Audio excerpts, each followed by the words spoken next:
Hello everyone, this is Dharmin Kumar and welcome to the Reference Convent School online classes, dear students. आज SST की class में हम लोग पढ़ने वाले हैं हिस्ट्री का सेकंड चैप्टर, इसका नाम है from trade to territory. From trade to territory आपकी हिस्ट्री का सेकंड चैप्टर है, ठीक है। पेज नंबर है 9, ठीक है। तो द कंपनी पावर, जैसा कि आप जानते हैं जो ईस्ट इंडिया कंपनी थी, दो ब्रिटिशर्स थे, वो हमारी कंट्री में ट्रेड करने के लिए आए थे, व्यापार करने के लिए आए थे, लेकिन वो टेरिटरी में कब बदल गए। टेरिटरी मतलब एक होता है ना,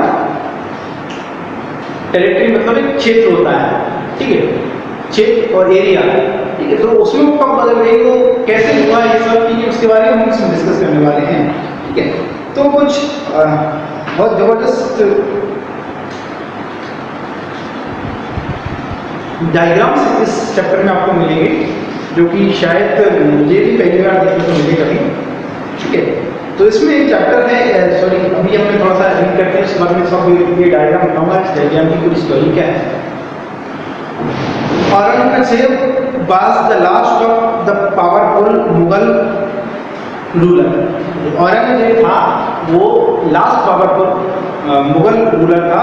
अब जानते हैं जब ब्रिटिश पावर इंडिया में आए थे तब तो मुगल काल था, मतलब मुगलों का शासन था। He established control over the very large part of the territory that is now known as India।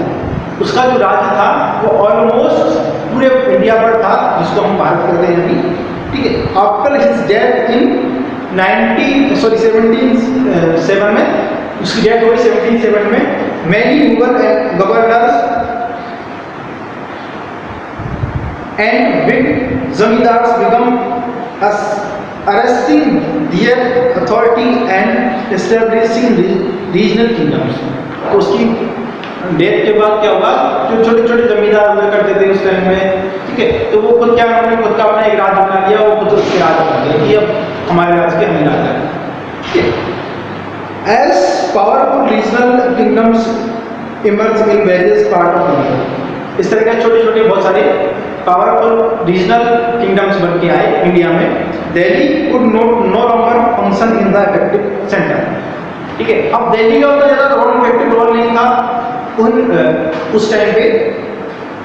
By the second half of the 18th century, however, a new power was emerged on the political horizon,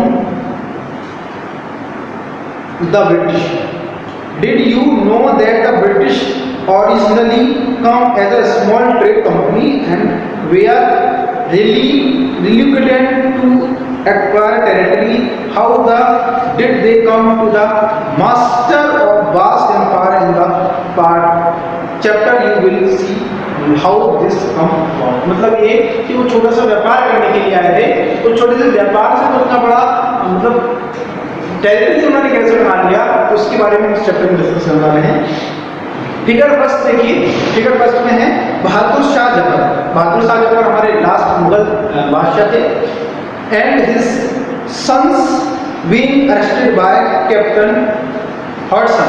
captain Hodson ने उनको उनके जो सन था उसको arrest कर लिया। After Aurangzeb there was no powerful Mughal rulers. Aurangzeb के बाद कोई मुगल जो गवर्नर था वो पावरफुल नहीं था, गवर्नर मतलब राजा। But Mughal emperor continue to by symbolically important in fact when a massive rebellion against Britain was broke out in 1857. Bahadur Shah Zafar, the Mughal emperor at the time, was seen as the natural leader. Once the revolt was put down, the company Bahadur Shah Zafar was to lead the kingdoms and his son Subhas shot in the cold blood। मतलब क्या, मतलब ये कि उन पर दबाव बनाया गया कि वो आप ये सब छोड़ दें, ठीक है, और ये राज मतलब छोड़ दें, ठीक है। तो इसके लिए स्टोरी है, थोड़ा सा बताना आपको बहुत ज़रूरी है, लेकिन टाइम ज़्यादा लगता है उसमें, तो तो मैं कोशिश करूँगा कि मैं आपको चैप्टर के साथ साथ कुछ बताऊँ। East India company comes east मतलब क्या है, ये आप देखिए डायग्राम। यहाँ पे क्या है, ये हमारा इंडिया है, ठीक है। यहाँ पे दिखाई है बॉम्बे है और ये मद्रास है, ठीक है। तो यहाँ पे जो है वो ब्रिटिश आइलैंड है, ठीक है। तो ब्रिटिश आइलैंड है, तो ब्रिटिश जो है वो इंडिया में कैसे आए, तो इस तरह से आते हैं समुद्र के रास्ते, ठीक है। सबसे पहले वो आए थे समुद्र के रास्ते और वो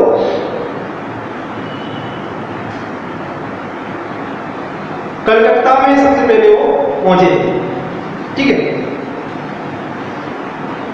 18वीं सेंचुरी में वो इस तरह से आया करते थे।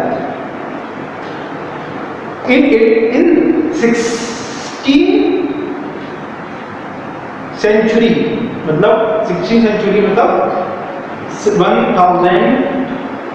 1600 the East India Company acquired a charter from the ruler of England, Queen Elizabeth I, granting it the sole right to trade with the East, meant that no longer trading groups in England could compete with the East India Company. With this charter, the company could venture across the ocean, looking a new land from which it is could buy goods at a cheap price. मतलब ये इस 18वीं century में क्या होगा, east India company acquire charter, east India company ने क्या एक charter खरीदा from the ruler of England. Ruler of England क्या थी, क्वीन एलिजाबेथ, उस समय की जो महारानी थी क्वीन एलिजाबेथ थी। आई granting it the sole right to trade with the East. This means that no other trading group in England could compete with the East India Company. उस समय क्या था, इन जो ब्रिटिश थी, ब्रिटिश इंग्लैंड जो था उसमें जो ईस्ट इंडिया कंपनी थी वो इतना बड़ा ग्रुप था कि उसको कोई और कंपनी नहीं कर सकता था, इतना बड़ा ट्रेड करने के लिए इतनी बड़ी कंपनी थी, ठीक है। With this charter the company could venture across the ocean. With this charter the company could venture across the ocean looking a new land from which it could buy a good at a cheap price। मतलब क्या है, वो charter में इसलिए निकली थी ताकि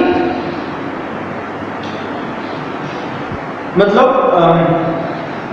वो कुछ सस्ती और चीप जमीन को खरीदें, ठीक है, उसको देखने के लिए, and carry them back to Europe to sell a higher price. The company did not have a fair competition from other England trading companies.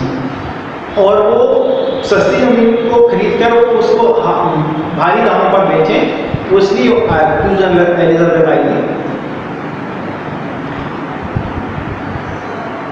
क्यों? क्योंकि कंपनी जो थी उस टाइम सबसे बड़ी थी और उसको किसी से कंपटीशन का कोई डर नहीं था।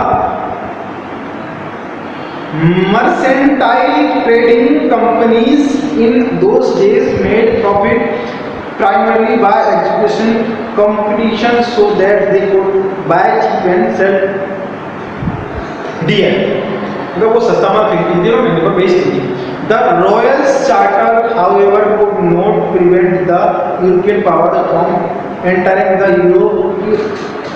Eastern markets. By the time first England ship sailed down the east west coast of America,